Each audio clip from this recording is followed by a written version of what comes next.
Good morning. As some of you might know, I'm a big family man. My mom has a total of 10 siblings and my dad has 4. Christmases are awesome. But today, I'll be talking about my own family, and most importantly, why I am the greatest child. I'm the greatest child not only because I was given the athletic and good-looking genes, but also because I'm the middle child. Growing up as a middle child has some flaws. For instance, sleeping on the couch for 8 months because my aunt needed a place to stay, to the constant cold showers because I have 3 sisters and never called dibs. Yet, there is a tremendous upside to being a middle child, which easily makes us superior because of these reasons. 1. We learn from others' mistakes. 2. We must know when to fight and to depend on ourselves. And 3. We are natural-born leaders. The quote, "A smart man learns from his mistakes, but a wise one learns from the mistakes of others," is an essential perk of being a middle child. Being the middle child, we are able to watch the oldest child push the boundaries and often fail. This is a very important concept to master in life because it spares you the time and embarrassment of failure. My first-hand experience of this growing up is when my oldest sister talked back to my mom.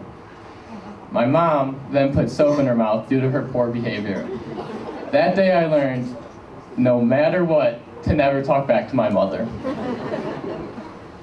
Being the middle, we are often neglected because we are not the oldest child who receives the majority of the attention, or we are not the special youngest child who gets whatever they want.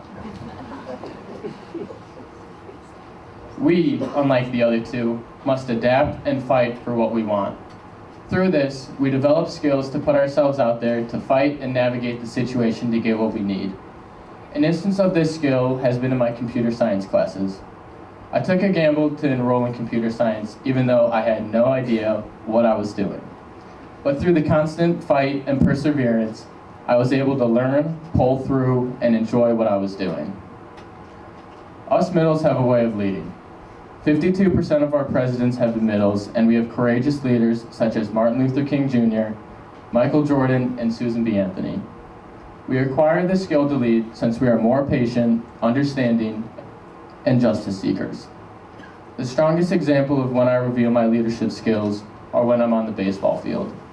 During a practice or a game, my main goal is to set my teammates up to succeed. This can come as small things such as carrying equipment to practices, or to bigger things such as leading by example by giving it my all during each and every practice or game, regardless of the outcome. Although we may not be the most overachieving or demanding, in the long run, middles are without a doubt the best child in the family. So my mom told me that she'd make fun of me if I cried, so I'm going to try my best not to.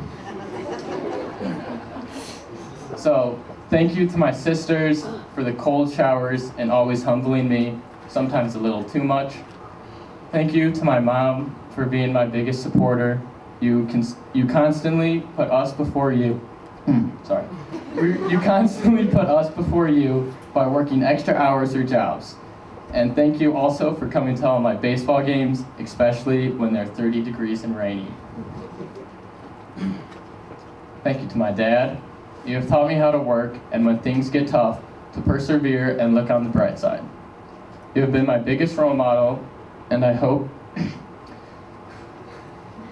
that one day I can be as great as a dad as you are. Thank you to my teachers for caring enough to challenge me and hold me accountable to high academic standards. You have enabled me with the skills to succeed in college and life. Thank you to my beautiful girlfriend for constantly being an amazing support system for me. Thank you to all my friends who have made my time at EA something to remember for the rest of my life. Thank you to Coach Shapiro for giving me this once-in-a-lifetime opportunity to succeed. And lastly, thank you to the EA baseball team for many unforgettable memories and a state championship coming in June. Train to reign.